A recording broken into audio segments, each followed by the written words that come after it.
Bereshit, Bara Elohim. Et on se retrouve après un an. On a fait un an entier. Hein. On a rempli un Merci Sefer Fabrice, Torah. tu m'as tenu un an comme ça. Mais attends, tu te rends compte de tout ce que tu m'as appris en un an? Chaque semaine, tu nous as appris, on connaît la Torah, quoi. Dans chaque paracha, on peut te dire un mot. On a un peu oublié quelques trucs, mais si on nous parle de Nitzavim, oui, très bien, Nitzavim, je suis au courant, mais tu vois ce que je veux dire? Alors voilà, grâce à toi, merci beaucoup pour ces un an magnifiques. Merci Shimshon Nathalie, qui est derrière la caméra, que vous ne voyez pas, mais que nous, on voit. Il est très, très beau aujourd'hui. Il a mis un t-shirt rose, col V, il a une petite paire de lunettes de soleil. Bon, je vous enverrai des photos, il est très, très beau. Rav. La Torah est une Torah de vie. La Torah, et on m'a dit il y a aussi l'eau de vie. L'eau de vie. La boucha. Et la Torah de vie, oui. C'est la Torah, Israël Torah. Ah, voilà. C'est pourquoi elle est de vie. Alors on m'a dit, tu sais pourquoi ton émission, elle est vue? Parce que t'as Fabrice qui lui donne de la vie. Eh ben, tu sais ce qu'on me dit, moi? On me dit, moi, je te regarde parce que s'il y avait que toi, on n'apprendrait rien. Mais grâce à la présence du grand Rav tout maigre à côté de moi, eh ben, on apprend beaucoup de choses. Et c'est un Rav qui est très sympathique parce qu'il arrive à me supporter pendant un an. Il m'a supporté et il me supportera encore. Voilà, Rav. Be'ezrat Hashem. Amen. Alors, qu'est-ce que tu nous dis? Naaseh venatzliach. Beshem Hashem. Chazak. Naaseh venatzliach. Chazak venitrazek. Alors, il nous fait des signes. La première. Ah, on a un nouveau décor. Ah, sympa. T'as vu ou pas? On sait pas ce que c'est. C'est un fond vert, alors. Ah, il est beau. Ah, c'est sympa. T'as vu là-bas le freak steak et le frous derrière moi? Oh là là, merci Shimshon. Très, très beau. Alors, qu'est-ce qui s'est passé à la création du monde? Première paracha, Bereshit bara Elohim. Alors, on parle de quoi aujourd'hui? On a vu la semaine dernière que la Torah, elle finit par Israël. Et là, ça commence par Bereshit.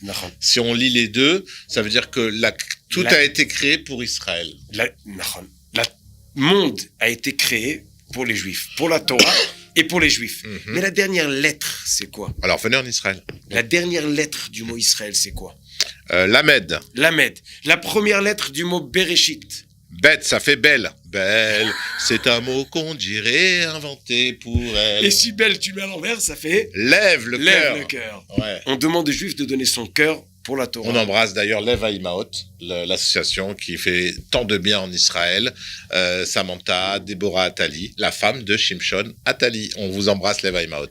Lev Haïmaot. Alors, la création du monde. Lev. Dieu a créé le monde en 6 jours. Et après? Après quoi? Après que Dieu a créé le monde en 6 jours. Alors, qu'est-ce qui se passe? Après les 6 jours?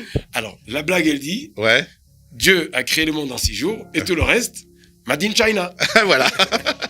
Mais la réalité. C'était la blague du Rav. Attendez, le Rav fait des blagues. Vous avez vu, après un an à ramer avec un Ashkénaz d'Ukraine, du fin fond de l'Ukraine profonde, de la froideur, il faisait moins 15 degrés en été, il nous fait des blagues. Bravo. Khazak. En tout cas, la réalité, c'est que Dieu a créé le monde en 7 jours. Okay. Dieu a créé le monde en 6 jours. Et après, le 7e jour, il s'est reposé. Il a fini de créer le monde. Et nous dit le Passouk, le 7e jour. Elle dit la Gemara, mais il a fini. Le 6e jour, qu'est-ce qu'il a créé le 7e jour? Il a créé le Shabbat, le repos. Le repos. Ça veut dire quoi, créer le repos? Bah, tu fais un lit, tu fais des coussins, tu te reposes, quoi. Ça veut dire... Tu crées le lit qui permet de repos ou tu crées le repos? Non, tu crées le repos, en fait. C'est quoi le repos? Le repos, c'est... de l'inverse, c'est l'opposition de la semaine, en fait. Tu as ta semaine, d'accord? Tu as créé le travail, tu as créé la vie, l'existence sociale de la semaine et tout ce qui va avec. Et tu as créé son contraire, qui est le Shabbat, qui permet à l'homme de se retrouver, de consacrer sa journée, non pas à son travail, mais à la Torah, non pas à sa vie sociale, mais à sa vie religieuse. Voilà, quoi, des repos. La sieste du samedi, la sieste entre Mincha et... Qu'est-ce le sens profond de la sieste du Shabbat? Alors, entre la Dafina et Mincha, c'est une sieste spéciale. Bah, celle-là, on peut pas l'inventer le dimanche, t'as pas le choix. ni le mardi. T'as pas le choix. Une fois que t'as mangé la Dafina, tu peux rien faire d'autre. Essaye de te lever, tu vas voir. Alors, je dis un autre proverbe. Celui qui arrive à faire Mincha il dit comme ça la blague. Celui qui arrive à faire mincha après la dafina sans se reposer, il y a deux possibilités. Soit la dafina n'était pas une dafina, soit c'est le mincha qui n'est pas un mincha. On a forcément besoin d'un des deux. D'au milieu, voilà. Se reposer. Mais quelle est l'idée de ce repos? Donc, est-ce que madame, on va lui dire maintenant, si votre mari se lève et est en pleine forme et va à mincha, c'est que la dafina n'était pas assez... Ou qu'il a fait, il s'est reposé à la sieste à mincha. Mais on va pas accuser les hommes, on accuse les femmes. Chas v'shalom. Tu commences l'année en accusant les femmes. Ça va. Je sais pas où tu vas arriver avec ouais. ça. En tout cas, quel est le sens de ce repos de Shabbat? Akadosh Baruch Hu, il crée le monde. Le centre du monde, c'est le Shabbat. Et on parle Shabbat vayi nafash, le repos. Alors c'est vrai, on mange, on se repose. Mais quel est le sens? Aujourd'hui, je pense qu'on le voit mieux que... Aujourd'hui, on le comprend mieux qu'à l'époque. Ceux qui font Shabbat et qui ont un téléphone portable... Ouais. On dit que un jour, il y aura que les religieux qui resteront normaux, parce qu'ils ont 24 heures par semaine qui sont pas comme ça. Voilà. Non, mais c'est vrai, hein. Grâce au Shabbat, on n'est pas addict. Alors, tu as dit une très belle phrase. Tu as dit, on se retrouve. Le Shabbat, il permet à l'homme de se retrouver. On peut courir toute la semaine, comme il dit le proverbe, mettre au boulot, dodo. Mais en fin de compte, pourquoi tu vis? Qui a fait le monde? Pourquoi a été créé ce monde? Vers où il va? Si on s'arrête pas à réfléchir, à remplir les batteries, pas juste se reposer, pas juste de la fatigue, mais la réflexion, la possibilité de s'arrêter et de réfléchir pourquoi on vit. Pourquoi Akadosh Baruch Hu, il a fait toute l'humanité, tout le monde? Pourquoi on travaille 6 jours? Et là, on arrive à réfléchir et à travers le Shabbat, on arrive à la Emouna que le monde a été créé par Dieu. Et s'il a été créé par Dieu, il a été créé pour une raison. Et cette raison-là, on va la chercher. Et quand on la cherche, on retrouve la Torah. Et on retrouve qu'est-ce que Akadosh Baruch Hu attend de nous. Et notre dimanche ou le lundi matin n'est pas le même après un Shabbat. Et tu sais, c'est une parenthèse, nous on le sait depuis 2000 ans, depuis combien? 3000 ans Shabbat 3500 ans presque. 3500 ans presque. Aujourd'hui, quand les familles en France, elles vont voir des thérapeutes, ou même en Israël, chez les non-religieux, ils leur conseillent aux familles de se déconnecter un jour par semaine. Il leur dit, voilà, choisissez un jour dans votre semaine. Des fois, c'est le mercredi, parce que les enfants, ils n'ont pas école le mercredi, ils sont avec les parents. Déconnectez-vous une journée par semaine. Il faut pas que vous soyez, si vous voulez retrouver une vie familiale, si vous voulez retrouver une symbiose dans la famille, laissez vos téléphones, vos ordinateurs, votre télévision, une journée. Donc le start-up le plus vieux, c'est la Torah. Le Shabbat. Le Shabbat. Mais il y a encore quelque chose. Si on va en Chine, qui disent qu'il dure de plus que le temps que leur muraille, là. Combien elle a la muraille Chine? C'est très longue.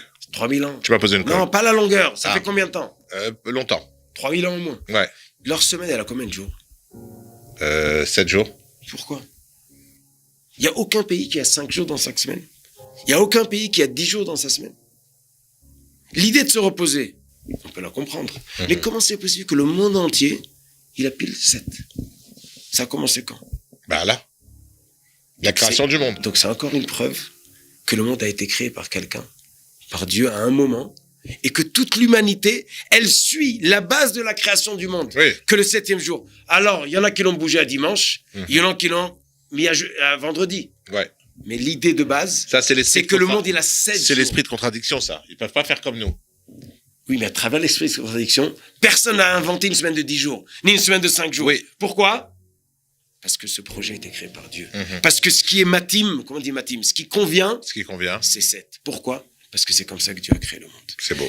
Akadosh Baruch Hu a créé le monde, il nous a donné le 7e jour, et le garder sous la forme que Akadosh Baruch Hu nous l'a dit, avec les 39 travaux, ne pas les faire. C'est ça qui nous amène la bénédiction et la bracha. Amen. Donc, à chaque Shabbat, vendredi soir, quand on fait le kiddush, on dit Vayichulu Hashamayim va'aretz. Pourquoi? Parce qu'on témoigne à travers le Shabbat que Dieu a créé le monde. Nous sommes toutes les semaines témoins que le monde a été créé par Dieu. Et là, on peut se reposer et prendre le temps de réfléchir qu'est-ce qu'il attend de nous, Dieu. Pourquoi il a créé le monde et qu'est-ce qu'il veut. Et là, on arrive à la Torah et on peut, la semaine qui vient, l'accomplir mieux et mieux chaque semaine, Be'ezrat Hashem.